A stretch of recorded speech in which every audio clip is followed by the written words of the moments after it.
Hello नमस्कार, मैं doctor Rajneesh Kumar आप सभी का एक बार फिर से हार्दिक स्वागत करता हूं। आज की वीडियो लेक्चर में हम बात करेंगे यूजीसी नेट के अंतर्गत यूनिट 5 में हम कबीर के आलोचकों पर बात करेंगे, खासतौर से आचार्य रामचंद्र शुक्ल और हजारी प्रसाद द्विवेदी के बारे में। क्योंकि कबीर पर जब भी प्रश्न बनते हैं तो इन दो आलोचकों से ज़्यादातर सवाल रहते हैं। तो आप देख रहे हैं कि हम यूनिट 5 पर जरूर चर्चा कर रहे हैं, लेकिन अप्रत्यक्षतः यूनिट 2 की भी हम पढ़ाई कर रहे हैं, उसकी भी तैयारी चल रही है, लेकिन आप सभी को इसका अंदाजा नहीं लगेगा। तो इसलिए जो भी यहाँ पर वीडियोज लेक्चर अपलोड किए जा रहे हैं उनको अपने लिए जरूर ध्यान से देखिए और पढ़िए। निश्चित तौर पर आपको यहाँ पर जुड़ने पर फायदा मिलेगा। तो इसी उम्मीद से आज हम कबीर पर विस्तार से बातचीत करेंगे और उन महत्वपूर्ण बिंदुओं पर भी ज़्यादा फोकस करेंगे जो कि परीक्षाओं के दृष्टिकोण से महत्वपूर्ण है। तो जब भी हम कबीर की बात करते हैं और आचार्य रामचंद्र शुक्ल के बारे में पढ़ते हैं तो हिंदी साहित्य का इतिहास ग्रंथ आप सभी के पास होगा, और आप जब देखेंगे उस पुस्तक में तो 5 पेज के आसपास में आचार्य रामचंद्र शुक्ल ने कबीर पर लिखा है। ठीक है, तो इसका जिक्र उन्होंने इतिहास ग्रंथ के प्रकरण 2 में निर्गुण धारा ज्ञानाश्रयी शाखा के अंतर्गत किया हुआ है। तो आपको ध्यान में रखना है कि भक्ति काल के प्रकरण 2 में, ठीक है, भक्ति काल को भी उन्होंने अलग नाम दिया है। जैसे ही मैंने बोला आपके दिमाग में सारी चीजें आने लगी होंगी। ठीक है, अगर तैयारी आप रेगुलर कर रहे हैं तो चीजें आ रही होंगी कि पूर्व मध्यकाल उत्तर मध्यकाल क्या है। तो ध्यान में रखिए, भक्ति काल के प्रकरण 2 के अंतर्गत निर्गुण धारा ज्ञानाश्रय शाखा का शीर्षक दिया गया है, उसमें कबीर को रखा गया है। और जब कबीर पर आचार्य रामचंद्र शुक्ल लिखते हैं तो उनकी लेखनी को आपको ध्यान में रखना है। कबीर पर लिखते हुए लिखते हैं कि इनकी उत्पत्ति के संबंध में अनेक प्रकार के प्रवाद प्रचलित हैं। पहला ही वाक्य जो है आप सभी को ध्यान से पढ़ने की जरूरत है। इनकी उत्पत्ति, वैसे तो मनुष्यों का जन्म होता है, ठीक है, लेकिन यहाँ पर आचार्य रामचंद्र शुक्ल की भाषा शैली आपको ध्यान में रखने की जरूरत है कि वो कबीर को कितना स्नेह देते थे, कितना मानते थे, उससे पता चल जा रहा है। इनकी उत्पत्ति के संबंध में अनेक प्रकार के प्रवाद, आपने संवाद विवाद ये नाम सुना होगा, वाद विवाद संवाद, लेकिन ये प्रवाद शब्द आपने पहली बार शायद सुना हो। फिर से इस वाक्य को मैं पढ़ूंगा, आप लोग बोर मत होइए, आपको आगे आनंद आने वाला है। इनकी उत्पत्ति के संबंध में अनेक प्रकार के प्रवाद प्रचलित हैं। कबीर को लेकर कहते हैं, काशी में स्वामी रामानंद का एक भक्त ब्राह्मण था, जिसकी किसी विधवा कन्या को स्वामी जी ने पुत्रवती होने का आशीर्वाद भूल से दे दिया। इस वाक्य को भी आपको ध्यान में रखना है कि काशी में स्वामी रामानंद का एक भक्त ब्राह्मण था, जिसकी किसी विधवा कन्या को स्वामी जी ने पुत्रवती होने का आशीर्वाद भूल से दे दिया था। आप लोग आशीर्वाद यहाँ पर मांगते हैं कि हमारा यूजीसी नेट हो जाए, केबीएस में सिलेक्शन हो जाए, लेकिन यहाँ पर आप देख रहे हैं कि रामानंद ने आशीर्वाद भी दिया तो भूल से दे दिया। कितना पावर रहा होगा रामानंद के पास। आगे रामचंद्र शुक्ल लिखते हैं कि जब रामानंद ने आशीर्वाद भूल से दे दिया, फल यह हुआ कि उसे एक बालक उत्पन्न हुआ, जिसे वह लहरतारा के ताल के पास फेंक आई। आगे चलकर अली या नीरू नाम का जुल्हा उस बालक को अपने घर उठा लाया और पालने लगा। यही बालक आगे चलकर कबीर दास हुआ। कबीर का जन्म काल जेठ सुदी पूर्णिमा सोमवार विक्रम संवत 1456 माना जाता है। तो बदलते हुए पैटर्न में पूछा जा सकता है कि कबीर का जन्म किस दिन हुआ था। तो ध्यान में रखना है, अभी तक आप लोग ईस्वी संवत इत्यादि याद करके जाते थे, लेकिन यहाँ पर दिन सोमवार, विक्रम संवत 1456 है, तो इसमें से घटा देंगे तो लगभग 1398-99 के आसपास में ईस्वी आएगी। तो ठीक है, तो इसको भी आपको ध्यान में रखना है। आगे लिखते हैं, कहते हैं कि आरंभ से ही कबीर में हिंदू भाव से भक्ति करने की प्रवृत्ति लक्षित होती थी, जिसे उसे पालने वाले माता पिता न दबा सके। आप देख रहे हैं कि कबीर के साथ कबीर का जन्म एक विधवा ब्राह्मणी से होता है और लालन पालन एक मुस्लिम माता पिता करते हैं। तो यहाँ पर बताया जा रहा है कि शुरुआत में कबीर में हिंदू भाव से भक्ति करने की प्रवृत्ति दिखाई पड़ती है, जिसे कि जो नीरू नीमा है उन लोगों ने भी नहीं उसको दबा पाए, मतलब कि दिखाई पड़ती थी। वे राम राम जपा करते थे और कभी कभी माथे पर तिलक भी लगा लेते थे। इससे सिद्ध होता है कि उस समय में स्वामी रामानंद का प्रभाव खूब बढ़ रहा था और छोटे बड़े ऊंच नीच सब तृप्त हो रहे थे। अतः कबीर पर भी भक्ति का यह संस्कार बाल्यावस्था से ही यदि पड़ने लगा हो तो कोई आश्चर्य नहीं है। रामानंद जी के महात्म्य को सुनकर कबीर के हृदय में शिष्य होने की लालसा जगी होगी। आप देख रहे हैं कि यहाँ पर आचार्य रामचंद्र शुक्ल ने भी जो भी बातें कही हैं सब अनुमानों के आईने में ही है, होगी। आप देख रहे हैं यहाँ पर शब्द है कि सारी चीजें, क्योंकि रामानंद का प्रभाव था इसलिए कबीर के हृदय में मन में भी उनकी शिष्य होने की लालसा जगी होगी। ऐसा प्रसिद्ध है कि एक दिन वे एक पहर रात रहते ही उस पंचगंगा घाट की सीढ़ियों पर जा पड़े जहां से रामानंद जी स्नान करने के लिए उतरा करते थे। स्नान को जाते समय अंधेर में रामानंद जी का पैर कबीर के ऊपर पड़ गया। रामानंद जी बोल उठे, राम राम कह। ये भी आप देख रहे हैं किंवदंती किस टाइप से है, लेकिन हमें परीक्षा में जाना है तो यहाँ पर ध्यान में रखना है कि पंचगंगा घाट, हो सकता है कि सवाल पूछा जाए कि किस घाट पर कबीर के से मुलाकात हुई रामानंद की, तो पंचगंगा घाट की सीढ़ियों पर जहां पर वो जा रहे थे और रामानंद जी का पैर कबीर के ऊपर पड़ गया। रामानंद जी बोल उठे कि राम राम कह। आगे आचार्य रामचंद्र शुक्ल लिखते हैं, कबीर ने इसी को गुरु मंत्र मान लिया और वे अपने को रामानंद जी का शिष्य कहने लगे।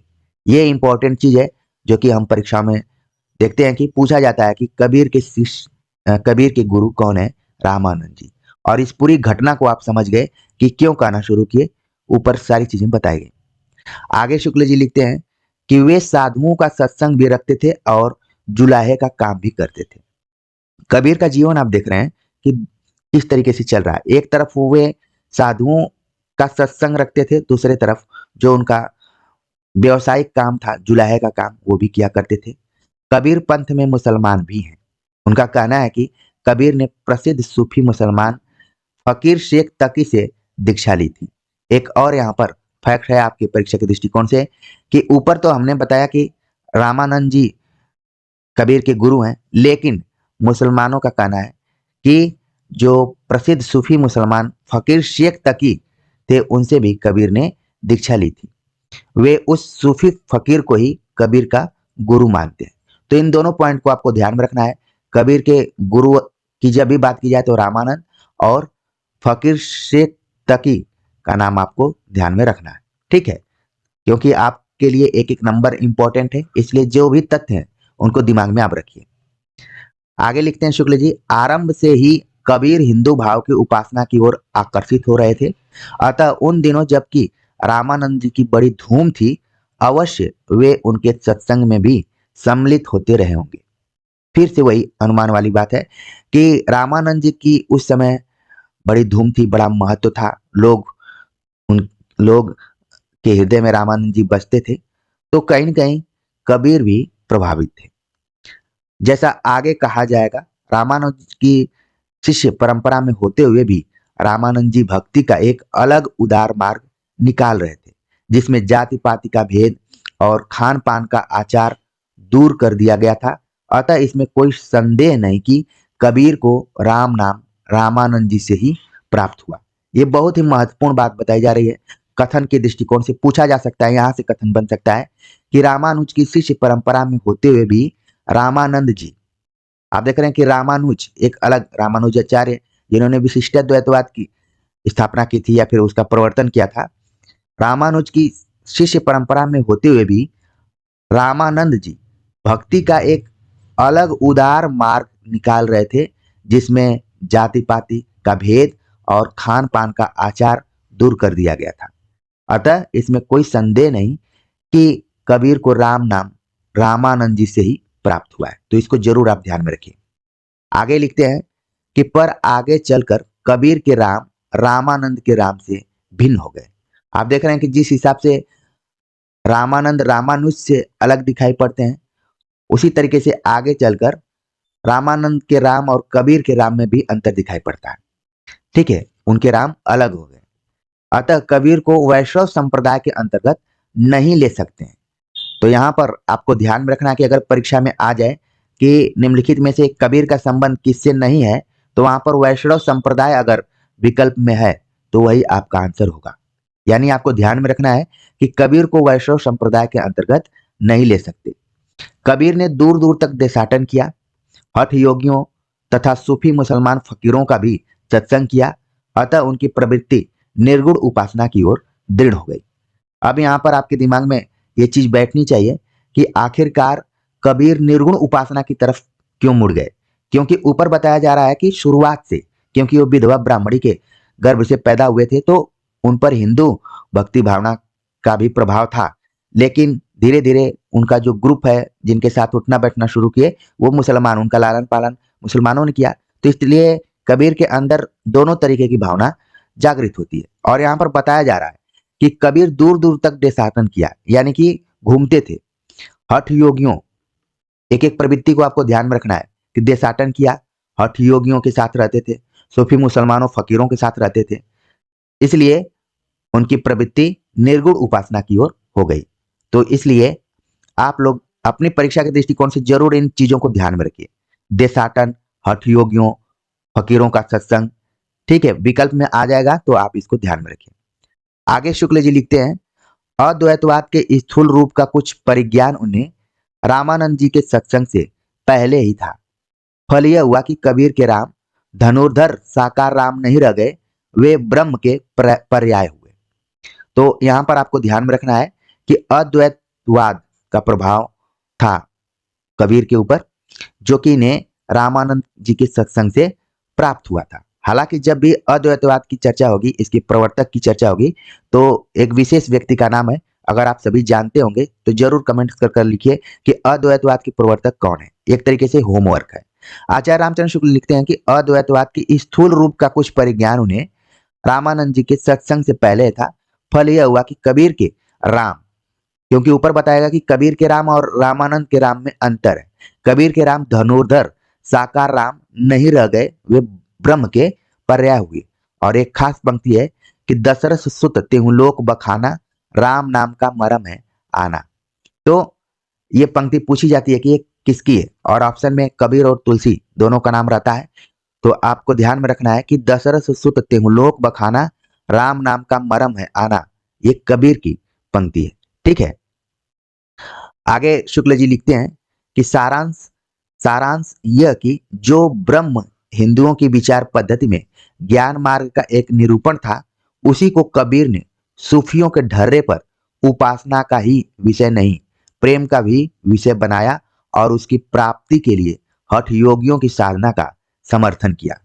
तो ये कथन काफी इंपॉर्टेंट है, परीक्षा के दृष्टिकोण से पूछा जा सकता है कि ये किसका कथन है कि जो ब्रह्म हिंदुओं की विचार पद्धति में ज्ञान मार्ग का एक निरूपण था, उसी को कबीर ने सूफियों के ढर्रे पर उपासना का ही विषय नहीं, प्रेम का भी विषय बनाया और उसकी प्राप्ति के लिए हठ योगियों की साधना का समर्थन किया।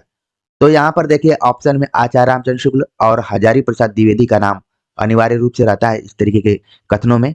तो तुरंत आपके दिमाग में आएगा कि हमने कब आचार्य रामचंद्र शुक्ल के इतिहास ग्रंथ में इसको पढ़ा है। आगे शुक्ल जी लिखते हैं कि इस प्रकार उन्होंने भारतीय ब्रह्मवाद के साथ सूफियों के भावात्मक रहस्यवाद, हठ योगियों के साधनात्मक रहस्यवाद और वैष्णवों के अहिंसावाद तथा प्रपत्तिवाद का मेल करके अपना पंथ खड़ा किया। ये और महत्वपूर्ण कथन है, बिल्कुल इसको ध्यान में रखिए। यहाँ पर कई चीजें बताई जा रही हैं कि इस प्रकार उन्होंने, यानी कबीर ने भारतीय ब्रह्मवाद के साथ सूफियों के भावात्मक रहस्यवाद, हठ योगियों के साधनात्मक रहस्यवाद और वैष्णवों के अहिंसावाद तथा प्रपत्तिवाद का मेल करके अपना पंथ खड़ा किया। तो यहाँ पर आप बिल्कुल ध्यान में रखिए कि सूफियों का जो रहस्यवाद था वो भावात्मक था, हठ योगियों का जो रहस्यवाद था वो साधनात्मक था। इन रहस्यवादों को भी आपको ध्यान में रखना है। विकल्प में पूछ लिया जाए कि सूफियों का रहस्यवाद कैसा था, भावात्मक, साधनात्मक, अहिंसावात्मक, ब्रह्मवाद, इस टाइप से अगर ऑप्शन दे दिया जाए तो तुरंत सूफियों का आप बता देंगे कि वो भावात्मक था। आगे शुक्ल जी लिखते हैं कि उनकी वाणी में ये सब अवयव स्पष्ट लक्षित होते हैं, यानी कि जो ऊपर की सारी विशेषताएं बताई गई, अगर कबीर के दोहों को पढ़ेंगे, उनकी जो भी पद हैं, तो सारी चीजें यहाँ पर दिखाई पड़ती हैं। आगे लिखते हैं, यद्यपि कबीर की वाणी निर्गुण वाणी कहलाती है, पर उपासना क्षेत्र में ब्रह्म निर्गुण नहीं बना रह सकता। सेव्य सेवक भाव में, स्वामी में सेव्य सेवक भाव में स्वामी में कृपा, क्षमा, औदार्य आदि गुणों का आरोप हो ही जाता है। इसीलिए कबीर के वचनों में कहीं तो निरुपाधिक निर्गुण ब्रह्म सत्ता का संकेत मिलता है, जैसे पंडित मिथ्या करहु विचारा, ना वह सृष्टि न सृजन हारा, ज्योति स्वरूप काल नहीं उहवा, वचन न आहि शरीरा, थूल अथूल पवन नहीं पावक, रवि शशि धरनी न नीरा। तो इन पंक्तियों को भी ध्यान में रखिए कि ये कबीर की पंक्तियां हैं। आचार्य शुक्ल जी लिखते हैं कि कहीं निरुपाधिक निर्गुण ब्रह्म सत्ता का संकेत मिलता है, तो कहीं सर्ववाद की झलक मिलती है। और लिखते हैं कि आपहु देवा आपहु पाति, आपहु आपु ही देवा आपु ही पाति, आपु ही कुल आपु ही है जाति। और कहीं कहीं सुपाधि ईश्वर की, जैसे साईं के सब जीव हैं कीरी कुंजर दो। ये भी पंक्ति काफी इंपॉर्टेंट है। तो आप देख रहे हैं कि आचार्य रामचंद्र शुक्ल ने कबीर के वचनों में कई चीजों को देखा है। निरुपाधिक निर्गुण तत्व का संकेत, सर्ववाद की झलक, सुपाधिक ईश्वर की झलक। ठीक है। और आगे लिखते हैं कि सारांश यह है कि बार बार आप देखेंगे आचार्य रामचंद्र शुक्ल का इतिहास ग्रंथ पढ़ेंगे तो वहां पर सारांश जरूर आता है। शुक्ल जी को लगता है कि जो उनका पाठक है वो हो सकता है उनकी बातों को न समझ रहा हो, इसलिए फिर से वो समझाने का प्रयास करते हैं। और मैं भी कोशिश करता हूं कि इसकी व्याख्या करूं। कुछ विद्यार्थियों ने लिखा कि सर आपका वीडियो लेक्चर सुनते सुनते हमें नींद आने लगती है, आप इतना डूब कर पढ़ाने लगते हैं। तो प्लीज अभी जगने की जरूरत है, और नौकरी मिल जाए तो जितना आप सोइए कोई चेक करने वाला नहीं है। चलते हैं वापस।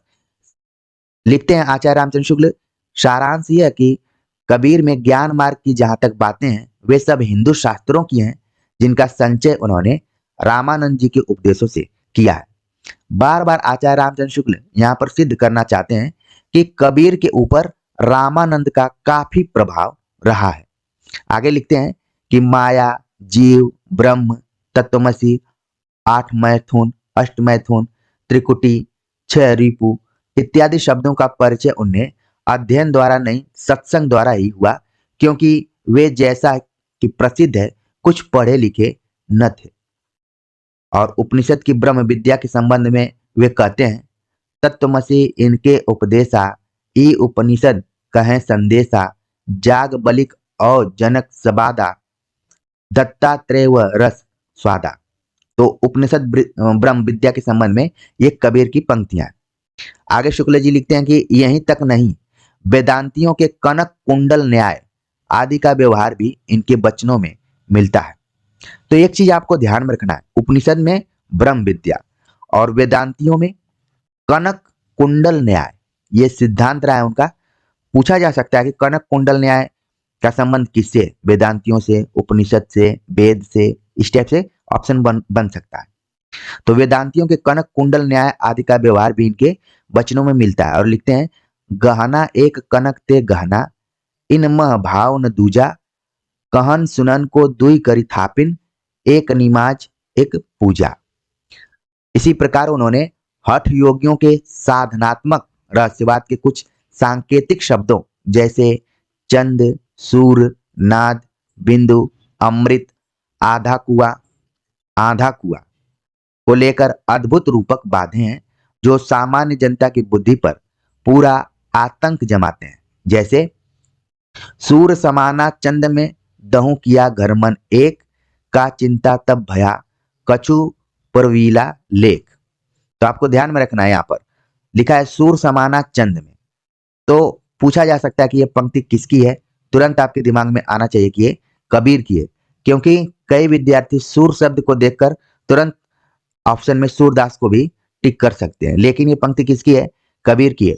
सूर समाना चंद में कहूं किया घर मन एक, का चिंता तब भया कछु पुरवीला लेख। आगे लिखते हैं, आकाशे मुखी औंधा कुआ पाताले पनिहारी, ताका पानी को हंसा पीवे बिरला आदि विचारी। तीन पंक्तियों को बिल्कुल ध्यान में रखिए, आचार्य शुक्ल की। आचार्य शुक्ल ने कबीर के संदर्भ में उद्धृत किया है। आगे लिखते हैं कि वैष्णव संप्रदाय से उन्होंने अहिंसा का तत्व ग्रहण किया। अहिंसा का तत्व उन्होंने कहां से लिया है? वैष्णव संप्रदाय से लिया है। एक एक पॉइंट आपके लिए बहुत इंपॉर्टेंट है। वैष्णव संप्रदाय से उन्होंने अहिंसा का तत्व ग्रहण किया, जो कि पीछे होने वाले सूफी फकीरों को भी मान्य हुआ। हिंसा के लिए वे मुसलमानों को बराबर फटकारते रहे और लिखते रहे, दिन भर रोजा रहत हैं, रात हनत हैं गाय, यह तो खून व बंदगी कैसे खुशी खुदा है, अपनी देखी करत नहीं अहमक, कहत हमारे बड़न किया, उसका खून तुम्हारी गर्दन, जिन तुमको उपदेश दिया, बकरी पाती खाती है, ताको काढ़ी खाल, जो नर बकरी खात हैं, तिनका कौन हवाल। तो इन सभी पंक्तियों को बिल्कुल ध्यान में रखिए कि सभी कबीर की पंक्तियां हैं और इसमें अहिंसा का तत्व ग्रहण किया गया है, जिसको कि कबीर वैष्णव संप्रदाय से प्राप्त किए हैं, ग्रहण किए हैं। आगे लिखते हैं आचार्य शुक्ल कि उपरोक्त विवेचन से स्पष्ट है कि ज्ञान मार्ग की बातें कबीर ने हिंदू साधु सन्यासियों से ग्रहण की, जिनमें सूफियों के सत्संग से उन्होंने प्रेम तत्व का मिश्रण किया और अपना एक अलग पंथ चलाया। आप दूसरी बार देख रहे हैं कि अलग पंथ चलाया एक शब्द यहाँ पर यूज किया जा रहा है, ऊपर में भी आपने देखा और यहाँ पर भी। तो बार बार आचार्य शुक्ल जी लिखते हैं कि ज्ञान मार्ग की जितनी भी बातें थी कबीर हिंदू साधु सन्यासियों से प्राप्त करते हैं और सूफियों का जो उनके ऊपर प्रभाव था उनके सत्संग में थे, तो उन्होंने उसे प्रेम तत्व को ग्रहण किया और सबको मिश्रण करके एक अपना अलग पंथ चलाया। उपासना के वाह्य स्वरूप पर आग्रह करने वाले और कर्म कांड की प्रधानता देने वाले पंडितों और मुल्लों दोनों को उन्होंने खरी खरी सुनाई और राम रहीम की एकता समझकर हृदय को शुद्ध और प्रेममय करने का उपदेश दिया। तो आप यहाँ पर देख रहे हैं कि उपासना के वाह्य स्वरूप पर आग्रह करने वाले या फिर कर्म कांड की प्रधानता देने वाले पंडितों मुल्लों दोनों को खरी खरी सुनाई। तो यहाँ पर आपको ध्यान में रखना है कि ये सब कथन आचार्य रामचंद्र शुक्ल के, क्योंकि अगर यही कथन आ जाएगा परीक्षा में तो हजारी प्रसाद द्विवेदी भी ऑप्शन में रहेंगे। तो आपको विशेष तौर पर ध्यान में रखना है कि कबीर के संदर्भ में आचार्य रामचंद्र शुक्ल ने भी कुछ ठीक ठाक बातें कही हैं। ठीक है, तो इनको जरूर ध्यान में रखना है कि पंडितों और मुल्लों दोनों को उन्होंने खरी खरी सुनाई और राम रहीम की एकता समझकर हृदय को शुद्ध और प्रेममय करने का उपदेश दिया। देशाचार और उपासना विधि के कारण मनुष्य में जो भेदभाव उत्पन्न हो जाता है उसे दूर करने का प्रयास उनकी वाणी बराबर करती रही। और जो आगे कथन है बहुत ही इंपॉर्टेंट है, परीक्षाओं में खूब आया हुआ है, अगर आप पिछले साल के क्वेश्चन पेपर देखेंगे तो। लिखते हैं, यद्यपि वे पढ़े लिखे न थे पर उनकी प्रतिभा बड़ी प्रखर थी, जिससे उनके मुंह से बड़ी चुटीली और व्यंग चमत्कारपूर्ण बातें निकलती थी। तो इस कथन की याद आपको आ गई होगी कि ये फला एग्जाम में पूछा गया है। जब जोड़कर आप पढ़ेंगे तो आपको बड़ा आनंद आएगा और पता चलेगा कि जिन वन लाइनर किताबों को हम बैठकर रटा करते हैं और मन में एक अविश्वास रहता है कि कुछ छूट तो नहीं रहा है, तो मूल टेक्स्ट को पढ़ने से पता चलेगा आपको कि ये पंक्ति कहां पर दी गई है कि यद्यपि वे पढ़े लिखे न थे पर उनकी प्रतिभा बड़ी प्रखर थी, जिससे उनके मुंह से बड़ी चुटीली और व्यंग चमत्कारपूर्ण बातें निकलती थी। कबीर ने के संदर्भ में शुक्ल जी का यह कथन है। आगे लिखते हैं, इनकी उक्तियों में विरोध और असंभव का चमत्कार लोगों को बहुत आकर्षित करता था। जैसे है कोई गुरु ज्ञानी जगत में उलट वेद बूझे, पानी मह पावक बरे अंधे आखिन सूझे, गाय तो नाहर को धरी खायो हरिना खायो चीता। आप देख रहे हैं उलट बासियां, यहाँ पर विरोध और असंभव चमत्कार कबीर की जो पंक्तियां रही हैं लोगों को बहुत अपने तरफ आकर्षित करती हैं। इसी को उलट बासी भी कहते हैं, ठीक है, जिस पर कि हम आगे बात करेंगे। तो यहाँ पर एक और उदाहरण दिया गया कि नया बीच नदिया डूबत जाए। तो आप देख रहे हैं कि उल्टा यहाँ पर कहा जा रहा है कि नदी के बीच नाव डूबती है, लेकिन यहाँ पर कहा जा रहा है नैया बीच नदियां डूबत जाए। अनेक प्रकार के रूपकों और अन्योक्तियों द्वारा ही इन्होंने ज्ञान की बातें कही हैं, जो नई न होने पर भी वाक वैचित्र्य के कारण अपढ़ लोगों को चकित किया करती थी। अनूठी अन्योक्तियों द्वारा ईश्वर प्रेम की व्यंजना सूफियों में बहुत प्रचलित थी। इसको आपको ध्यान में रखना है कि अनूठी अन्योक्तियों द्वारा ईश्वर प्रेम की व्यंजना सूफियों में बहुत प्रचलित थी, जिसका प्रभाव कबीर पर भी दिखाई पड़ता है। लिखते हैं कि जिस प्रकार कुछ वैष्णवों में माधुर्य भाव से उपासना प्रचलित हुई थी, उसी प्रकार सूफियों में भी ब्रह्म को सर्वव्यापी प्रियतम या माशूक मानकर हृदय से उद्गार प्रदर्शित करने की प्रथा थी। इसको कबीरदास ने ग्रहण किया था। तो ये सारे जितने भी कथन हैं शुक्ल जी को बिल्कुल आप ध्यान में रखें। आगे लिखते हैं, कबीर की वाणी में स्थान स्थान पर भावात्मक रहस्यवाद की जो झलक मिलती है, वह सूफियों के सत्संग का प्रसाद है। तो ये कथन बिल्कुल ध्यान में रखिए, क्योंकि मैं ऊपर आप सभी को बता रहा था कि रहस्यवाद भी कई तरीके के हैं। भावात्मक रहस्यवाद जो कि सूफियों में, साधनात्मक रहस्यवाद हठ योगियों में। आगे आचार्य रामचंद्र शुक्ल लिखते हैं, कहीं इन्होंने ब्रह्म को खसम या पति मानकर अन्योक्ति बांधी है और कहीं स्वामी या मालिक। तो इस कथन को भी आपको ध्यान में रखना है कि कबीर कहीं कहीं ब्रह्म को खसम, पति आदि मानकर अन्योक्ति बांधी है और कहीं कहीं स्वामी और मालिक का भी प्रयोग किया है। पंक्तियां कुछ हैं, मुझको तू क्या ढूंढे बंदे, मैं तो तेरे पास में, साईं के संग सासुर आई, संग न सूती स्वाद न जाना, गा जीवन सपने की नाई। आगे पंक्ति है, जना 4 मिली लगन सुधागो, जना 5 मिली माड़ो छायो, भयो विवाह चली बिन दुलह, बाट जात समधि समझाई। तो इन पंक्तियों में कबीर ब्रह्म को कहीं कहीं पति मान लेते हैं, कहीं कहीं स्वामी मान लेते हैं, कहीं कहीं मालिक मान लेते हैं। आप लोगों ने इन पंक्तियों के माध्यम से समझा भी होगा। ठीक है, आगे लिखते हैं, कबीर अपने श्रोताओं पर यह अच्छी तरह भाषित करना चाहते थे कि हमने ब्रह्म का साक्षात्कार कर लिया है। इसी से वे प्रभाव डालने के लिए बड़ी लंबी चौड़ी गौरवोक्तियां भी कभी कभी कहते थे। तो इस कथन को भी आपको ध्यान में रखना है। कबीर ने मगहर में जाकर शरीर त्याग किया, जहां इनकी समाधि अब तक बनी है। तो जैसा कि आप जानते हैं कि मगहर में जाकर कबीर अपने शरीर को त्यागते हैं या फिर उनका निधन होता है, जबकि जन्म उनका ऊपर ही आपने देखा कि काशी के लहर तारा नामक एक जगह है, वहां पर हुआ था। ठीक है, तो इसको भी आप ध्यान में रख सकते हैं। आगे बताया जा रहा है कि इनका मृत्यु काल संवत 1575 माना जाता है, जिसके अनुसार इनकी आयु 120 वर्ष ठहरती है। तो इसको ध्यान में रखे, परीक्षा के दृष्टिकोण से पूछा जा सकता है कि कबीर की कुल कितनी आयु थी। तो 120 को ध्यान में रखिए, आचार्य शुक्ल ने अपने इतिहास ग्रंथ में लिखा है। कहते हैं कि कबीर की वाणी का संग्रह उनके शिष्य धर्मदास ने संवत 1521 में किया था, जबकि उनके गुरु की अवस्था 64 वर्ष की थी। यानी कबीर की वाणी का संग्रह उनके शिष्य धर्मदास ने किया था, जिसका नाम बीजक भी है। तो जब कबीर 64 साल के थे तब इसका उन्होंने संकलन किया था। तो ये भी ध्यान में रखने वाली बात है। जो व्यक्ति 120 साल तक जीवित रहा, यानी कि आधी उम्र उनकी खत्म हुई थी, इसके पहले ही कबीर की वाणी का संग्रह कर दिया गया था। ठीक है, धर्मदास ने किया, तो इसको ध्यान में रखिए। कबीर की वचनावली की सबसे प्राचीन प्रति जिसका पता लगा है, संवत 1561 की लिखी है। कबीर की वाणी का संग्रह बीजक के नाम से प्रसिद्ध है, जिसके 3 भाग किए गए हैं, रामायणी, सबद, साखी। तो ये परीक्षा के दृष्टिकोण से बहुत ही इंपॉर्टेंट फैक्ट है यहाँ पर कि कबीर की वाणी का संग्रह धर्मदास ने किया, बीजक नाम से किया, और इसमें कुल कितने भाग हैं? 3 भाग हैं, रामायणी, सबद, साखी। ठीक है, आगे बात करते हैं कि रामायणी, साखी, सबद हैं क्या।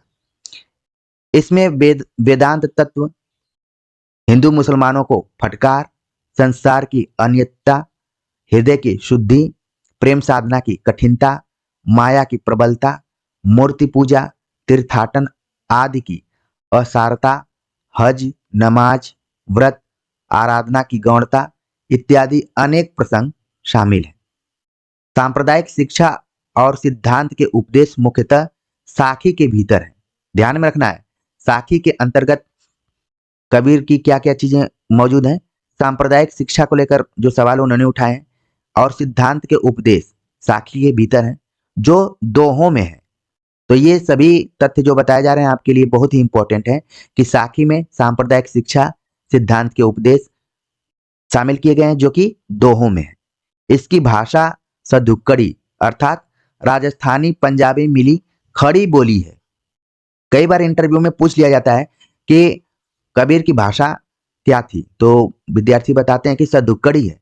तो फिर सवाल पूछा जाता है कि ये सदुक्कड़ी क्या है, तो आपको बताना है कि राजस्थानी पंजाबी मिली खड़ी बोली है।